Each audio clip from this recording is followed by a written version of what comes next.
So hey guys, this is Kuldeep and you watching UPSC library. आज के इस लेक्चर में हम बात करेंगे, एक्चुअली ये लेक्चर है 15 डेज़ करंट अफेयर के बारे में। ऐसे ही 15 डेज़ की करंट अफेयर की जो वीडियो आया करेगी यूपीएससी लाइब्रेरी के यूट्यूब चैनल पर, तो आप उसको सब्सक्राइब कर सकते हैं यूपीएससी लाइब्रेरी। ऐसे लेक्चर आएंगे जिसमें एक मंथ की जो होते हैं पूरे 30 डेज़, तो इसमें 15 डेज़ का करंट अफेयर आया करेगा। तो अभी ये है 16 दिसंबर से लेकर 31 दिसंबर, तो इन्हीं कोई 15 डेज़ करंट अफेयर कहा जाएगा। ये ऐसे ही महीने में एक मंथ में 2 बार आया करेंगे, तो आप इसको देख सकते हो। और इसके अलावा आप यूपीएससी लाइब्रेरी को टेलीग्राम, फेसबुक और इंस्टाग्राम पर फॉलो कर सकते हो। लिंक्स वीडियो के नीचे डिस्क्रिप्शन में दी हुई हैं, जहाँ पर मैं वीडियोज़ की लिंक्स प्रोवाइड करता हूँ। स्टार्ट करते हैं इस लेक्चर को। सबसे पहले न्यूज़ है कि विजन 2035, मतलब इसमें जो नीति आयोग ने वाइट पेपर रिलीज़ किया है, जिसमें उसको वाइट पेपर का नाम दिया है विजन 2031 में 2035 में। और इस पेपर का मेन फोकस है public health surveillance in India. तो मतलब इंडिया में जो पब्लिक हेल्थ है उसका सर्विलेंस उसमें बनाना है इंडिया में, ये उसका विजन। तो विजन में और थोड़ा डीप देखें तो उसमें है कि India public health surveillance system more responsive and predictive to enhance preparedness for action at all level. मतलब ये है कि जो पब्लिक हेल्थ है ना, तो उसको सर्विलेंस करना, तो ताकि जो आगे जो होने वाली जो भी प्रॉब्लम, लाइक जैसे अभी कोविड वाला है, तो इसमें पूरी तरह से उसके लिए हम पूरी तरीके से प्रिपेयर हो सकें और उसको और ज़्यादा इनहेंस करना, और जो भी अपना हेल्थ केयर इंफ्रास्ट्रक्चर है ना, तो वहाँ को करना है। तो इसके अलावा इसमें ये है कि इसमें citizen friendly public health surveillance system होगा, जो इंश्योर करेगा individual privacy and confidentiality enable with the client feedback mechanism. इसमें सबकी इंडिविजुअल प्राइवेसी को भी देखा जाएगा, और उनको कॉन्फिडेंशियल रखा जाएगा। इसके बाद और इसके अलावा उसमें फीडबैक मैकेनिज्म भी होगा, मतलब सभी से फीडबैक लिया जाएगा। आखिर ये पूछेंगे कि ये ठीक है कि सही है, तो इसका मतलब फीडबैक लिया जाएगा। देन इसके बाद इम्प्रूव डेटा शेयरिंग, और इसमें डेटा शेयरिंग मैकेनिज्म भी होगा जिसको और ज़्यादा इम्प्रूव करेगा between centre state. Centre state के बीच में ये डेटा शेयरिंग मैकेनिज्म क्रिएट किया जाएगा for better disease detection and prevention control. किसके लिए? डिसीज डिटेक्शन में, प्रिवेंशन में, कंट्रोल में इस डेटा शेयरिंग मैकेनिज्म का यूज़ किया जाएगा, ताकि ये और ज़्यादा इंप्रूव कर सके सेंटर और स्टेट्स के बीच में। इसके बाद India aim to provide regional and global leadership in managing events that constitute a public health emergency of international concern. मतलब इसमें इंडिया को प्रोजेक्ट किया जा रहा है कि वो एक रीजनल प्लस ग्लोबल लीडरशिप की तरह उभर के आए, ताकि और जो पब्लिक हेल्थ इमरजेंसी होते हैं, लाइक जैसे अभी पूरा ग्लोबल में कोविड वाली इमरजेंसी चली है, तो इसमें इंडिया एक ग्लोबल लीडर की तरह अपना रोल प्ले करे, इसमें ये बोला गया। इसमें यह देन सेकेंड न्यूज़ ये कि डेटा रिलेटेड वो मतलब जो हमारा नेशनल फैमिली हेल्थ सर्वे 5 है, उसने डेटा रिलीज़ किया है वुमेन के लिए। फर्स्ट फेज ये फर्स्ट फेज है उस डेटा का। इसको रिलीज़ किया है ministry of health and family welfare, इसमें ये मिनिस्ट्री वर्क कर रही है, तो इस मिनिस्ट्री ने ये डेटा रिलीज़ किया। इस डेटा में ये क्या प्रोवाइड करेगा? डेटा प्रोवाइड करेगा कि वेरियस इशूज़ होंगे जो लेडीज़ वुमेन से रिलेटेड हैं, वो इंडिया में उससे रिलेटेड ये डेटा है। इसका जो फेज़ 1 है, इसमें फेज़ 1 में 22 स्टेट्स प्लस यूटी इसमें कवर किए गए हैं, and field work in the remaining are, मतलब और बाकी में जो फील्ड वर्क है वो थोड़ा, और सेकेंड फेज में इसको कवर किया जाएंगे, बाकी स्टेट और यूटीज़ में वो अंडर प्रोसेस है। इसमें नेशनल फैमिली हेल्थ सर्वे में all have been conducted under the stable, इसमें पूरा in ministry of health and family welfare के अंडर ये सब इसको डेटा को इसमें कंडक्ट किया गया है। इसके अलावा इसमें गवर्नमेंट, इसके अलावा इसमें और भी है international institute of population science, इसमें जो मुंबई IIPS मुंबई, इसमें भी ये साथ दे रही है उसका, और साथ जो कि एक नोडल एजेंसी है। ये एजेंसी इसमें मिनिस्ट्री के साथ है। देन जो TFI जो टोटल फर्टिलिटी रेट जो है across most Indian state decline. जो ये टोटल फर्टिलिटी रेट है वो डिक्लाइन होता हुआ देखा जा रहा है इन पास्ट हाफ डेकेड। आधे डेकेड में ये टोटल फर्टिलिटी वो डिक्लाइन होता गया है, उसको देखा जा रहा है। मोर्स अमंग अर्बन वुमेन, और ये स्पेशली अर्बन वुमेन में और ज़्यादा देखा जा रहा है। This implies that India is population is stabilize. इसका मतलब ये है कि जो इंडिया की जो पॉपुलेशन जो है वो स्टेबलाइज होने स्टार्ट हो रही है। इसके बाद जो Sikkim record the lowest total fertility TFR। सो सिक्किम जो स्टेट है उसकी सबसे ज़्यादा टोटल फर्टिलिटी रेट है वो काफ़ी कम है सभी स्टेट्स में। इसके अलावा वहाँ पर 1 वुमेन बियरिंग 1.1 चिल्ड्रन।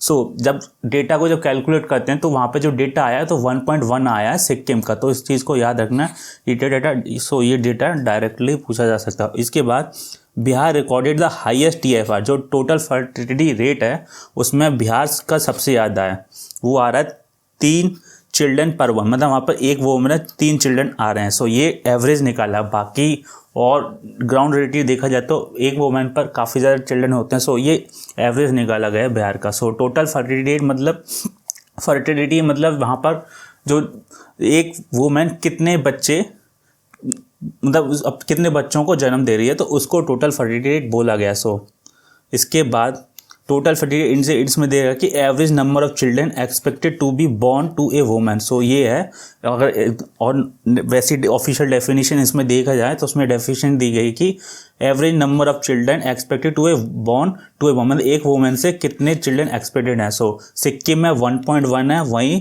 बिहार में 3 चिल्ड्रन है एक वोमेन से। So during her reproductive span, so ये जो एज इसमें एज भी दे रखा है 15 से लेके 49 ईयर के बीच तक का ये डेटा इसमें कवर किया गया। So there has been increase in child marriage. उसके अलावा ये जो त्रिपुरा है उसमें चाइल्ड मैरिज थोड़ी इंक्रीज भी हुई हैं पहले जो। सो इसमें डेटा दे रखा है 14.1% जो है अब है, पहले 33% था जो अब 2015-16। उसके अलावा मणिपुर में ये 16% है जो पहले 13% था। देन असम में ये अब 31% जो पहले 30% था। Then state like West Bengal, Bihar, वहाँ पर ये डेटा है 41। देन बिहार में 40%, इट्स जो कि अभी भी हाई है चाइल्ड मैरिज का जो डेटा है उसमें अलग अलग स्टेट्स के बारे में चाइल्ड मैरिज का डेटा दे रखा है। देन इसके बाद इसमें दे रखा है state such as Tripura, Manipur, Andhra Pradesh, Himachal Pradesh और Nagaland have also shown increase in teenage pregnancy. तो टीनेज प्रेगनेंसी मतलब कम उम्र में उनकी प्रेगनेंसी की जो रिपोर्ट आती है तो वो इन स्टेट्स में काफ़ी ज़्यादा है। सो इसमें ये बताया गया। सो ये जो रिपोर्ट थी वोमेन के जो इशू हैं सो इसमें ये बताया गया। सो ये फेज 1 की ये रिपोर्ट थी, अब फेज़ 2 जो है वो अभी अंडर प्रोसेस है। सो इस चीज़ को अब याद रखना। देन इसके बाद हिमालय सैरो एक जानवर है। सो ये Himalayan serow has been sighted for the first time in Himalayan का जो कोल्ड डेजर्ट है, जो स्पीति वाला इलाका है जो हिमाचल प्रदेश में, वहाँ पर इस एनिमल को देखने को मिला है। सो इसमें बताऊंगा कि इसमें इमेज भी दिखाऊंगा। सो वाइल्ड लाइफ ऑफिशियल ने बोला है कि this particular animal may have stayed into Spiti valley from रूपी भाभा वाइल्ड लाइफ सेंचुरी। सो ये इसमें बताया कि हाँ इस रीजन में ये देखने को ज़्यादातर दिखता है। और इसका साइंटिफिक नेम देखा जाए तो इसका नाम है कैप्रिकॉर्निस सुमेत्रिनिस स्थार। सो इसका ये साइंटिफिक नेम है, तो आप इसको याद रख लेना। और ये इस जानवर की इमेज है। सो हिमालयन सैरो, सो ये एक तरह के गोट की तरह दिखता है बट ये उस रीजन के हिसाब से डिफरेंट है। So Himalayan serows are typically found at altitude, मतलब एल्टीट्यूड भी दे रखा है, ये 2000 से लेकर 4000 मीटर तक एल्टीट्यूड पर ये हिमालयन सैरो पाया जाता है। So they are known found, so ये ईस्टर्न, सेंट्रल और वेस्टर्न हिमालयस के बीच में ये पाया जाता है but not in trans Himalaya region. So इस चीज़ को आप याद रखना, ये ईस्टर्न, वेस्टर्न और सेंट्रल में पाया जाता है बट ये ट्रांस हिमालयन रीजन में नहीं पाया जाता। इट इज़ हर्बीवोरस और ये हर्बीवोरस है। सो आईयूसीएन रेड लिस्ट में अगर इसका स्टेटस देखा जाए तो ये वल्नरेबल है और इसको under schedule 1 of wild life protection act 1972 के अंदर इसको रखा गया। सो शेड्यूल 1 में रखा है और आईयूसीएन की रेड लिस्ट में 1 लेवल है जो कि विच प्रोवाइड्स एब्सोल्यूट प्रोटेक्शन। सो इसमें ये इसका डेटा है। देन नेक्स्ट न्यूज़ इज के prime minister Narendra Modi visited Gujarat on December 15। So December 15 को प्राइम मिनिस्टर नरेंद्र मोदी ने गुजरात में विजिट किया। सो इसमें उन विजिट के अंदर उन्होंने hybrid renewable park energy park है उसका उन्होंने इनॉग्रेट किया। सो जो कि वर्ल्ड बिगेस्ट रिन्यूएबल पार्क है, जो एनर्जी पार्क है पूरे वर्ल्ड में सबसे बड़ा है। So it is being setup close to Indo Pakistan border, और ये इंडो पाकिस्तान बॉर्डर के काफ़ी पास में है, नियर खावदा विलेज जो कि कच्छ डिस्ट्रिक्ट में पाया जाए, मतलब कच्छ डिस्ट्रिक्ट में लोकेटेड है। सो ये 30 गीगावाट की सोलर और विंड एनर्जी प्रोड्यूस कर रहा है जो कि एक vast expanses of waste land and situated, जो ये वेस्ट लैंड में सिचुएटेड है beyond its India bridge from Khavda village to Vigakot where civilian access not in permitted. So वहाँ पर सिविलियन एक्सेस नहीं है, मतलब वहाँ पर जो नॉर्मल पब्लिक है उनका आना जाना मना है, सो नॉट परमिटेड है। And area is controlled by BSF, और उस एरिया को BSF और इंडियन आर्मी के द्वारा कंट्रोल किया जाता है। तो इसमें ये मेन इम्पोर्टेंट पॉइंट है। देन इसके बाद डैक पे, जो कि एक न्यू डिजिटल पेमेंट ऐप है, इसके बारे में देखते हैं। So department of post and India post payment bank है, इसने ये नई app new digital app payment app है उसको लॉन्च किया है, जिसका नाम डाक पे है। So Dak Pay suit for digital financial and assisted banking service provide by India post. So ये डिजिटल फाइनेंसिंग प्लस जो असिस्टेंट बैंकिंग सर्विस है वो ये इस ऐप के द्वारा प्रोवाइड किया जाएंगे। सो जो India post and IPP through इसके अंदर होगी। सो इसको डाक पे इसी को बोला। So network across the nation to cater the financial needs और various section of the society. बाकी जो वेरियस सेक्शन है जो सोसाइटी को, उनके लिए ये डाक पे ऐप लॉन्च की गई है। सो डाक पे जो कि UPI ऐप है वो अलाउ करेगी कस्टमर को पहले कि वो अपनी UPI जो ID है वो क्रिएट करें, बाद में उसको अपने मल्टीपल अकाउंट्स होते हैं जो बैंकिंग के, उससे उनको लिंक करना पड़ेगा, जो एक सिंगल ऐप के थ्रू कर सकते हैं। So the app facilitates instant money transfer. So इसमें क्या क्या सुविधाएं दे रखी है, इसमें इंस्टेंट मनी ट्रांसफ़र है, दैन इसमें QR कोड बेस्ड पेमेंट भी है, दैन इसमें मर्चेंट स्टोर्स भी इसमें होंगे, दैन इसमें ऑनलाइन स्टोर शॉपिंग भी इसमें होगी, जिसको E-कॉमर्स वेबसाइट के ऊपर इसमें ऑनलाइन शॉपिंग कर सकते हैं। तो इसमें ये सुविधाएं दे रखी हैं। देन अब नेक्स्ट न्यूज़ है कि Israel establish diplomatic ties with Bhutan. So Israel ने भूटान के साथ डिप्लोमेटिक टाइज में इस्टेब्लिश करें। सो अर्लियर पहले जो इजराइल है सपोर्टेड, पहले इजराइल भूटान को सपोर्ट तो करता था ह्यूमन रिसोर्स डेवलपमेंट में सिंस 1982 से, स्पेशली इन द एरिया, इसमें एरिया भी दे रखे हैं लाइक एग्रीकल्चर डेवलपमेंट एरिया में इसको सपोर्ट करता है, जो कि हंड्रेड्स ऑफ भूटानीज यूथ को काफ़ी फ़ायदा मिला था। सो इसके अलावा 2 sides will not be setting, but इसके अलावा जब ये डिप्लोमेटिक रिलेशन इस्टेब्लिश किए गए हैं तो इसमें कोई भी दोनों देश अपनी कोई भी एम्बेसी एक दूसरे के देश में नहीं इस्टेब्लिश करेंगे, और जो ये रिलेशन जो कोऑर्डिनेट होंगे वो इसमें इंडिया के थ्रू कोऑर्डिनेट होंगे। सो ये दोनों दिल्ली में ही अपनी एम्बेसी, जो दोनों की एम्बेसीज हैं इंडिया में, वहाँ से ये अपने रिलेशन कोऑर्डिनेट करेंगे। So the establishment of diplomatic relation would create a new Avenue for cooperation between 2 countries. मतलब ये जो नए डिप्लोमेटिक रिलेशन क्रिएट हुए हैं, इससे नए एवेन्यू क्रिएट हुए हैं दोनों कंट्रीज़ के बीच में। लाइक इसमें और ज़्यादा इजराइल और भूटान दोनों एक दूसरे को किस एरिया में अपना वो मतलब कॉपरेशन देंगे। लाइक उसमें वाटर मैनेजमेंट हो गया, दैन ह्यूमन रिसोर्स डेवलपमेंट हो गया, एग्रीकल्चर साइंस हो गया, और बाकी और अदर एरियाज़ में एक दूसरे को ये कॉपरेशन इसमें इंक्रीज़ करेंगे। सो एज़ फॉर टूरिज़्म के हिसाब से देखा जाए, भूटान ने अभी तक अपनी जो नंबर ऑफ़ टूरिस्ट की जो संख्या थी वो अभी तक लिमिट कर रखी थी बाकी आउटसाइडर के लिए। Who can enter will now likely to more open to Israeli. So अब जैसे ही भूटान ने इजराइल के साथ अपने डिप्लोमेटिक रिलेशन इस्टेब्लिश करें, तो अब जो इजराइल के जो टूरिस्ट थे अब भूटान में ईजिली तरीके से जा सकते थे, जो पहले उसने लिमिट कर रखे। So ties between people through cultural exchange, इसके अलावा कल्चरल एक्सचेंज होंगे, then tourism will also further enhance. तो इसके अलावा कल्चरल एक्सचेंज तो होंगे, उसके अलावा जो टूरिज्म है वो भी और ज़्यादा एनहेंस होगा। तो इन दोनों मैप में दे रखा है इसराइल की location, this is Israel and this is Bhutan. So Israel के नॉर्थ में सीरिया, वेस्ट में वेस्ट बैंक, यहाँ पर जॉर्डन, इसराइल, दैन इसराइल के नीचे साउथ में इजिप्ट है, दैन भूटान के नॉर्थ में देखा जाए तो भूटान के नॉर्थ में चाइना है, दैन ईस्ट, वेस्ट और साउथ में इंडिया है। सो भूटान 2 कंट्री के साथ अपनी बॉर्डर शेयर करता है, और भूटान लैंड लॉक कंट्री है, but Israel land lock country नहीं है। दैन इसके अलावा अब देखते हैं 12th ग्रीमा, जिसको green rating for integrated habitat assessment summit है, वो इसमें हुई है। सो जो अपने वाइस प्रेसिडेंट इंडिया के, उन्होंने इसको इनॉग्रेट किया है 12th ग्रीहा, जिसको green rating integrated habitat assessment बोला है, वो समिट है। सो इसको ऑर्गेनाइज किसको दर के ग्रीहा काउंसिल जो हैदराबाद के, उसने इसको ऑर्गेनाइज किया है, और इसकी थीम है कि रेजुनेटिंग रिसाइलेंट हैबिटेट। सो ये इसकी थीम है। सो इसमें इसका पर्पस देखें तो to serve a platform to deliberate and on innovative technology, जो इनोवेटिव टेक्नोलॉजी उसको अपने प्लेटफॉर्म के जरिए और सर्व करना बाकी दूसरों के लिए, and solution which shall help in creating robust mechanism for developing sustainable and resilient solution for benefit of entire community. So बाकी इन सब और चीज़ों के लिए जो डेवलपिंग सस्टेनेबल कुछ और चीज़ें हैं और टेक्नोलॉजी उसमें और मैकेनिज्म और क्रिएट करना पूरी कम्युनिटी के लिए। So according to the world green building council के डेटा देखा जाए तो buildings and construction account for 39% energy related to CO2 emission in the world. So जो वर्ल्ड ग्रीन बिल्डिंग काउंसिल का जो डेटा है तो उसमें बताया गया है जो कंस्ट्रक्शन अकाउंट से कंस्ट्रक्शन जो जहाँ चलती है वहाँ से जो CO2 का जो इमिशन जो होता है, CO2 का इमिशन होता है वो 39% होता है। तो इसमें ये बताया गया कि कंस्ट्रक्शन की वजह से जो बिल्डिंग कंस्ट्रक्शन की वजह से वहाँ से CO2 का इमिशन काफ़ी ज़्यादा। So India called for accelerating the process for total decarbonise. So India decarbonise के लिए उसने जो प्रोसेस चल रहे थे उनको और ज़्यादा एक्सेलरेट किया है फॉर इन्वायरमेंट के लिए।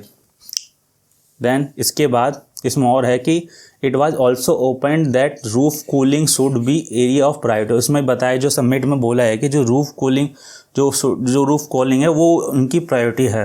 सो इन इंडिया में देखा जाए कि 60% roof are made from metal, asbestos, concrete. So जो इंडिया में देखा जाए तो 60% जो रूफ किससे बनती है, मेटल से बनती है, एस्बेस्टस से बनती है या कंक्रीट से बनती है, जो कि हीट को ट्रैप कर लेते हैं बिल्डिंग के। तो जिसकी वजह से जो बिल्डिंग के अंदर जो हीट रहती है, जो गर्मी टेम्परेचर इससे और ज़्यादा इंक्रीज है। So it contribute to heat island effect in urban area. So इसी वजह से जो अर्बन एरिया में देखा होगा गर्मियों के टाइम पर वहाँ टेम्परेचर अंदर और ज़्यादा होता है। इसी वजह से सो कूल रूफ बनाने के लिए cool roof can lower indoor temperature. So अगर जो रूफ है वहाँ पर अब वो कूल होगी, जो टेम्परेचर है वहाँ को और जब पास करेगी तो इसी वजह से तो अंदर का जो टेम्परेचर वो कम होगा। देन जो कम कितना होगा 2 से 4 डिग्री का वहाँ पर डिफरेंस देखने को मिलेगा।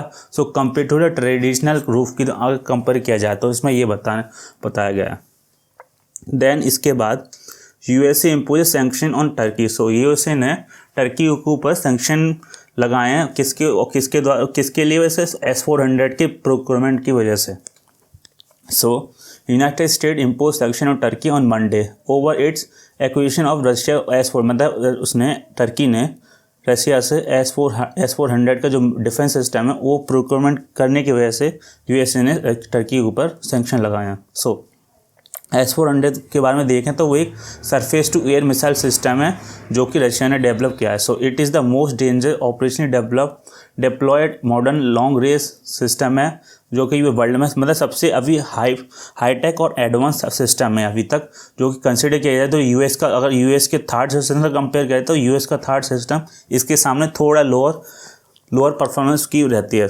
US का थर्ड उसकी फुल फॉर्म क्या है US के थर्ड सिस्टम की, वो है terminal high altitude area defence system, जिसको थर्ड बोलते हैं। US का सिस्टम थर्ड है और रशिया का क्या होगा S-400। और S-400 में जो 400 दे रखा है वो इसकी लिमिट है कि S-400 किलोमीटर तक की मिसाइल्स को वो टारगेट कर सकता है। So system can engage all type of aerial target, मतलब सभी तरह के जो एरियल टारगेट हैं उनको रोक सकता है, जिसमें एयरक्राफ्ट हो सकते हैं या अनमैन्ड एरियल व्हीकल जिसको UAV जिसको बोलते हैं, उसमें UAV and then ballistic missile then cruise missile हो गई, उनमें ये सब आते हैं। उन सबको ये डिस्ट्रॉय कर सकता है with in the range of 400, जो मैं बताया कि 400 की इसकी लिमिट है। और एल्टीट्यूड भी इसमें दे रखी है अप टू 30 किलोमीटर की एल्टीट्यूड तक वो उनको डिस्ट्रॉय कर सकता है। सो ये इसका पिक है, ऐसा ये S-400 देखता है। So this is the system of S-400। Then इसके बाद India rank 131 in 2020 human development index. तो SDI में देखा जाए तो इंडिया की इंडेक्स में रैंक कितनी है 131। सो ह्यूमन डेवलपमेंट इंडेक्स जो कि अभी रिलीज़ किया है, जो किसके द्वारा रिलीज़ किया है, UNDP के। UNDP मतलब यूनाइटेड नेशन डेवलपमेंट प्रोग्राम। तो इस चीज़ को आप याद रखना, SDI UNDP के द्वारा रिलीज़ किया जाता है, ये डायरेक्टली एग्जाम में पूछा जाता है। सो इंडिया ने अपनी पोजीशन ड्रॉप किया क्यों, बिकॉज इससे पहले इंडिया की पोजीशन पहले 130 थी 2018 में, बट अभी ये 131 है। तो एक स्टेप और ऊपर चला गया। सो इस चीज़ को याद रखें। सो इंडिया की जो SDI वैल्यू है 2019 में 0.64 थी, जो कि which is medium human development category, जो कि मीडियम है। सो बाकी अदर कंट्रीज से कंपेयर किया जाए तो भूटान की 129, बांग्लादेश की 133, नेपाल की 142 और पाकिस्तान की 154 है। सो इन बाकी कंट्री से कंपेयर किया जाए भूटान को छोड़ के, तो बाकी कंट्री से तो इंडिया की पोजीशन ठीक है। इसके अलावा इसमें टॉप कंट्रीज़ को देखा जाए तो नॉर्वे इसकी फर्स्ट है, Ireland second, Switzerland third, Hong Kong fourth and Iceland उसकी पोजीशन है 5। सो इसमें लाइफ एक्सपेक्टेंसी ऑफ इंडिया की देखा जाए तो उसमें 2019 के हिसाब से जो इंडिया के जो लोग हैं कितने साल तक जी एवरेज निकाला है, तो उसमें एवरेज है 69.7 ईयर। सो इतने ईयर तक इंडिया की लाइफ एक्सपेक्टेंसी है इंडिया की। और बांग्लादेश में इसमें बांग्लादेश की और ज़्यादा, इसमें 72.6 ईयर है और पाकिस्तान की 67.3 ईयर, जो कि कम है। सो इंडिया की परफॉर्मेंस पाकिस्तान से कंपेयर किया जाए तो अच्छी है, बट बांग्लादेश से कंपेयर किया जाए तो थोड़ी ख़राब है। देन इसके बाद US put India on currency watch list. So US ने इंडिया को करेंसी वॉच लिस्ट में अंडर उसमें कर दिया है। सो इसमें देखते हैं, इसमें यह है कि वियतनाम और स्विट्ज़रलैंड इसमें भी उनको करेंसी मैनिपुलेटर की लिस्ट में डाला गया। सो यूएसए की लिस्ट है, बिकॉज इस लिस्ट में वो उन कंट्री को इस लिस्ट में डालता है जो कि उसको यूएसए को लगता है कि वो या तो कुछ ऐसी मतलब एक्टिविटी कर रहे हैं या कुछ engaging in the unfair currency practice या deliberately devaluate their currency against the dollar. So मतलब इसमें ये है कि जब कोई कंट्री डॉलर के अगेंस्ट में अपनी करेंसी को डिवैल्यूएट करता है या ऐसी अनफेयर करेंसी प्रैक्टिस में इन्वॉल्व होता है, तो यूएसए उन कंट्रीज़ को करेंसी वॉच लिस्ट की कैटेगरी में डालता है। सो यूएस का जो डिपार्टमेंट ऑफ ट्रेजरी है वो इस लिस्ट को रिलीज़ करता है, तो इस चीज़ को भी याद रखना। सो सेमी एनुअल रिपोर्ट होती है, मतलब सेमी एनुअल मतलब साल में 2 बार।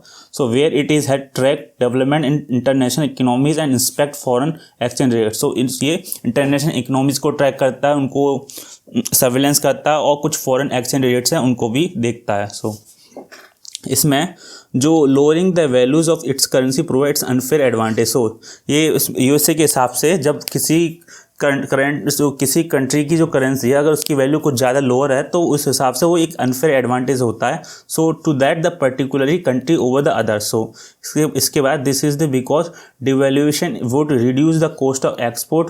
मतलब जो अगर किसी कंट्री की करेंसी डिवैल्यूट होगी तो एक्सपोर्ट की जो कॉस्ट है वो कम आएगी from that country and artificial show A reduction in the trade deficit. इसी वजह से जो ट्रेड डेफिसिट है उसकी वजह से कमी देखने को मिलेगी। So as a result it inclusion in the list does not subject to any kind of penalty, but इसमें ऐसी कोई किसी की पेनल्टी नहीं होगी। बट इस हिसाब से देखा जाए तो वो कंट्री जब इस करेंसी मैनिपुलेटर में आते हैं वो एक मतलब एक उसमें आता है कि जो फॉरेन ऑर्गेनाइजेशन है, जो इकोनॉमिकल ऑर्गेनाइजेशन है, मॉनेटरी IMF हो गया या वर्ल्ड बैंक, तो वहाँ से थोड़ा लोन मिलने में थोड़ा प्रॉब्लम आती है। तो ये बस थोड़ा बहुत है। So it created deteriorate the global financial image of the country. So वो जो इमेज होती है कंट्री की वो डिटेरिएट करता है। सो इसमें एग्जांपल देखा जाए तो इसमें एग्जांपल ये है कि अगर इंडिया अपना जो करेंसी रेट है डॉलर के अगेंस्ट में जो अभी 70 हाइपोथेटिकली देखा जाए अगर 70 है, अगर वो अपने कंट्री का रेट 70 से हटाकर 60 करता है तो इंडिया का जब एक्सपोर्ट करेगा तो उसको रिटर्न ज़्यादा मिलेगा और जो इंपोर्ट करेगा तो उसमें भी जो खर्चा हो वो भी कम देखने को मिलता है। यही चीज़ वो यूएसए देखता है कि कोई कंट्री अपनी करेंसी की वैल्यू डिवैल्यूट तो नहीं कर रहा, तो यही इसी में चीज़ देखी जाती है। देन इसके बाद हॉकर कल्चर इन सिंगापुर, मतलब सिंगापुर में हॉकर कल्चर देखें जो कि यूनेस्को लिस्ट में जो इंटेंजिबल कल्चर है हेरिटेज ह्यूमैनिटी उसमें इसको इंक्लूड किया गया। So it is a living heritage culture है, मतलब इंटेंजिबल है, लिविंग है, shared by those who prepare hawker food and those who dine and mingle over hawker food in community dining space called hawker centre. Hawker centre में से बताएगा कि जो street food को इसमें हॉकर बोला गया है। सो जो वहाँ पर जो कम्युनिटी डाइनिंग स्पेस होगा मतलब वहाँ पर स्ट्रीट्स पर वहाँ पर ये लोग इस फूड को कंज्यूम करते हैं और ये को प्रिपेयर करते हैं हॉकर फूड। सो वहाँ पर ये हॉकर फूड बोला है। सो इट रिफ्लेक्ट सिंगापुर की जो मल्टी कल्चर आइडेंटिटी है वो इसको रिफ्लेक्ट करते हैं as a people and nation and resonate the strongly with the Singaporeans across all race and social status। तो इसमें सिंगापुर की जो मल्टीकल्चर आइडेंटिटी है उसको वो रिफ्लेक्ट करती है। उसमें बाकी जो सोशल स्टेटस है वो सिंगापुरियन का वो भी इसमें रिफ्लेक्ट होता है। सो इसके में इसमें न्यूज़ में भी इसमें कटआउट है कि सिंगापुर का जो बिलव स्ट्रीट हॉकर कल्चर है वो यूनेस्को की इंटेंजिबल हेरिटेज लिस्ट में डाला गया। सो स्ट्रीट हॉकर कल्चर जो यहाँ पर स्ट्रीट में जो खाना मिलता है उसी को वहाँ पर हॉकर कल्चर बोलते हैं। सो इसके बाद नेक्स्ट न्यूज़ इज इंडिया का जो कम्युनिकेशन सैटेलाइट है CMS-01 वो सक्सेसफुली लॉन्च हो गया कि बाई PSLV C50 के द्वारा। सो इंडिया का वो लॉन्च होगा, वो कहाँ से हुआ, सतीश धवन स्पेस सेंटर जो कि श्रीहरिकोटा में है। तो इस चीज़ को अब याद रखना। सो CMS-01 वो क्या प्रोवाइड करेगा, इंडिया को सर्विस प्रोवाइड करेगा जो एक्सटेंड द सी बैंड की जो सर्विस है, जो फ्रीक्वेंसी स्पेक्ट्रम है वो और ज़्यादा एक्सटेंड करेगा, डेट जो कि कवर करेगी इंडिया को, पूरे मेनलैंड इंडिया को कवर करेगी। एंड इसके अलावा Andaman and Nicobar and Lakshadweep island, so इनके आइलैंड को उसके इंडिया के mainland island plus Andaman Nicobar island और प्लस लक्षद्वीप इनको भी कवर करेगी। देन इसके अलावा it provide service like tele education, tele medicine, disaster management support and satellite internet access. So इन फील्ड में उस जो सैटेलाइट है उन फील्ड में वो हमें सर्विस प्रोवाइड करेगी। सो ये इंडिया की 42nd कम्युनिकेशन सैटेलाइट है with a mission life of over 7 years. So 7 years में ये 42nd कम्युनिकेशन सैटेलाइट है। सो इस चीज़ को आप याद रखना। देन इसके बाद GalSafe pigs approved by FDA। So FDA मतलब FDA USA का फूड एंड ड्रग्स एडमिनिस्ट्रेशन जिसको FDA बोलते हैं, उसने रिसेंटली अप्रूव किया है first of its kind intentional genomic alteration. Genomic alteration में किसी का जीन अल्टर करना, उसी को जेनोमिक अल्टरेशन बोला गया। So in line of domestic pig, जो वहाँ के जो डोमेस्टिक पिग हैं उनका जेनेटिक अल्टरनेशन करना, तो उसी को बोला है GalSafe pigs. So genetically modified pigs वहाँ पर have been approved for food and medical use. So वहाँ पर जो जेनेटिकली मॉडिफाइड जो पिग्स हैं वहाँ पर उन्होंने फूड और मेडिकल के लिए USA ने अलाउ किया। So the pigs are only second GM animal. So वहाँ पर अभी जो पिग्स हैं वो सेकंड जेनेटिकली मॉडिफाइड एनिमल हैं, बिकॉज उससे पहले एक और था जेनेटिकली मॉडिफाइड सैल्मन जो कि 2015 में उसको मॉडिफाइड, उनका जीन को मॉडिफाइड किया गया था। सो इसमें ये न्यूज़ में है। देन इसके बाद जो जेनेटिकली मॉडिफाइड जो GM पिग्स है वो has been engineer to eliminate the alpha gal. So alpha gal है वहाँ पर जो कि एक शुगर वो उनके अंदर पाया जाता है जो कि एलर्जिक रिएक्शन की वजह से, वो जो एलर्जिक रिएक्शन है वो उसकी वजह से वो बीमारी डिसीज़ प्रोड्यूस करता है। इसी वजह से उस अल्फा जेल को वहाँ से उनके अंदर से एलिमिनेट करता है। इसी वजह से उनका जो जीन है वो अल्टर किया गया है, तो इसी वजह से उसको GM जिसको मतलब GM मॉडिफाइड पिग बोला गया। सो जिसको गलफेम बोला गया, तो इस चीज़ को भी याद रखना, गलसेफ sorry. Then international genomic alternation in animal means making specific change। So जो इंटरनेशनल जेनोमिक अल्टरनेशन मतलब स्पेसिफिक चेंज करना, जैसे इसमें से ये अल्फा जेल को एलिमिनेट करते हैं तो स्पेसिफिक चेंज हो रहे हैं जीनोम में to organism using modern molecular technology. So इसमें मॉडर्न मॉलिक्यूलर टेक्नोलॉजी का यूज़ करते हैं। So it popularly refer to as genome editing. So इसमें जीनोम एडिटिंग का यूज़ होता है और जीनेटिक इंजीनियरिंग, इसको जीनोम एडिटिंग या जीनेटिक इंजीनियरिंग इसको बोला गया। So such change in DNA sequence of animal में be carried out for the research purpose. So ऐसे जो प्रैक्टिस होती हैं वो रिसर्च पर्पज़ के लिए की जाती हैं to produce healthier meat for human consumption. तो मतलब ह्यूमन कंजप्शन के लिए हेल्थियर मतलब अच्छी मीट प्रोड्यूस करने के लिए, and study the disease resistant. इसके अलावा जो एनिमल्स में जो डिसीज़ पाई जाती है उसको कैसे रोका जाए उसके लिए भी ये चीज़ें देखी जाती हैं, इन सब चीज़ों का यूज़ किया जाता है। देन इसके बाद ह्यूमन फ्रीडम इंडेक्स देखा जाए इंडिया जो 2020 में, तो ह्यूमन फ्रीडम इंडेक्स में इंडिया की जो अभी रैंक आई है 111 स्पॉट है 162 कंट्रीज़ में। सो इंडिया की रैंक जो पहले 2019 में 94 थी, तो वहाँ से देखा जाए तो इंडिया की रैंक थोड़ी ख़राब हुई है। सो इसको कौन पब्लिश करता है, अमेरिका के think tank Cato institute and Fraser institute जो कि कनाडा, तो अमेरिका और कनाडा के दोनों इंस्टीट्यूट हैं इस ह्यूमन फ्रीडम इंडेक्स को रिलीज़ करते हैं। सो इंडिया का स्कोर देखा जाए तो इंडिया का उसमें 6.3 है आउट ऑफ 10 पर्सनल फ्रीडम में, और 6.56 है इकोनॉमिक फ्रीडम में, और 6.43 है ओवरऑल ह्यूमन फ्रीडम स्कोर में। सो टॉप कंट्रीज़ को देखा जाए तो न्यूजीलैंड इसमें टॉप कंट्री है, Switzerland, Hong Kong, USA and UK, तो इनमें ये टॉप कंट्रीज़ हैं, और 17 रैंक जिसमें इसमें ये। देन इसके बाद देखा जाए सीरिया की इसमें सबसे ख़राब इसमें रैंक आई है। सो इंडिया के नेबरिंग कंट्रीज़ के हिसाब से देखा जाए इंडिया चाइना की 129 है, बांग्लादेश के 139 और पाकिस्तान के 140। तो इन नेबरिंग कंट्रीज़ के हिसाब से देखा जाए तो इंडिया की जो पोजीशन है काफ़ी ठीक है। देन इसके बाद India pledges a sum of मतलब $1 million to world anti doping agency. So जो वाडा जिसको बोलते हैं, वर्ल्ड एंटी डोपिंग एजेंसी है, तो इंडिया ने उसको $1 मिलियन देने का वादा किया है। So India is pledge a sum of $1 million to world anti doping agency towards agency scientific research. So agency के जो साइंटिफिक रिसर्च बजट है उसमें इसको देने का। सो इट अलाउ वाडा to develop innovative anti doping testing detection and method. So इन पैसों से तो वो अपने वो रिसर्च जो R&D वो करती है, तो वो एक ऐसे इनोवेटिव आइडिया को डेवलप करेंगे ताकि जो एंटी डोपिंग टेस्ट है और ज़्यादा ईजिली वे में किया जाए और जो ऐसे मेथड को डिटेक्ट करने के तो ईजिली उसमें देखा जाए।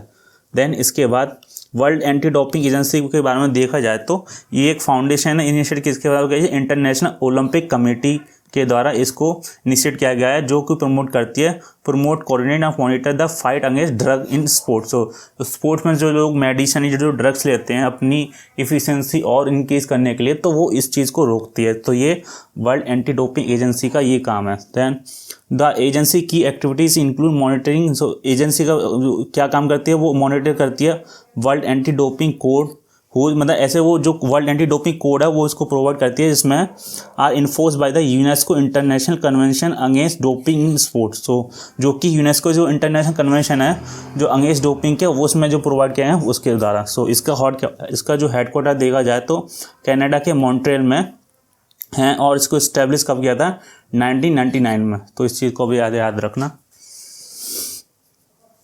देन इसके बाद GPS देखते हैं। तो GPS क्या है, GPS based toll collection system. तो इंडिया में GPS based toll collection system लाए जाएंगे, जिसको GPS का फुल नाम देखा तो क्या है, ग्लोबल पोजीशनिंग सिस्टम। सो टोल कलेक्शन इंस्टॉल किए जाएंगे seamless movement of vehicle across the country, जिसकी वजह से जो बिना रुके जो मूवमेंट होगा उसमें और ज़्यादा इंक्रीज आ गया। जैसे अभी पहले फास्ट टैग थे, अब GPS पे टोल कलेक्शन होंगे। सो this will ensure India is become the toll booth free in next 2 years. तो अगले 2 सालों में, नेक्स्ट 2 ईयर में टोल बूथ फ्री टूल मतलब इंडिया होगा। सो the toll amount will be deducted directly from the bank account based on the movement of vehicle। so इसमें जो amount जो डिडक्ट होगा वो डायरेक्टली बैंक अकाउंट से डिडक्ट हो जाएगा जब भी कोई व्हीकल वहाँ से गुजरेगा। So while now all commercial vehicle, जो अभी के टाइम में देखा जाए तो अभी जो कमर्शियल व्हीकल हैं वो coming with a vehicle tracking system. तो अभी जो वो इसमें जो व्हीकल ट्रैकिंग सिस्टम इनके साथ आते हैं। So the government will come up with some plan to install GPS technology in old vehicle. तो जो अभी के जो नए वाले जो हैं जो कमर्शियल व्हीकल उनमें तो आते हैं, बट जो पुराने वाले हैं उनमें से गवर्नमेंट सोच रही है कि वो GPS सिस्टम को उसमें पुरानी व्हीकल्स में इंस्टॉल किया जाए। तो सो जो minister expect hope that the toll collection में रीच 34,000 करोड़ बाय मार्च 2021। सो जो अपने जो मिनिस्टर हैं नितिन गडकरी, उन्होंने बोला है कि जो टोल कलेक्शन है वो मार्च 2021 तक 34,000 करोड़ तक पहुंचेगा। So by using GPS technology toll collection मतलब इस GPS टेक्नोलॉजी का यूज़ करके जो टोल कलेक्शन जो टोल इनकम है अगले नेक्स्ट 5 ईयर में देखा जाए तो 1,34,000 करोड़ तक पहुँचेगी। सो इन्होंने ये एस्टिमेट बताए हैं। सो इस चीज़ को भी आप याद रखना।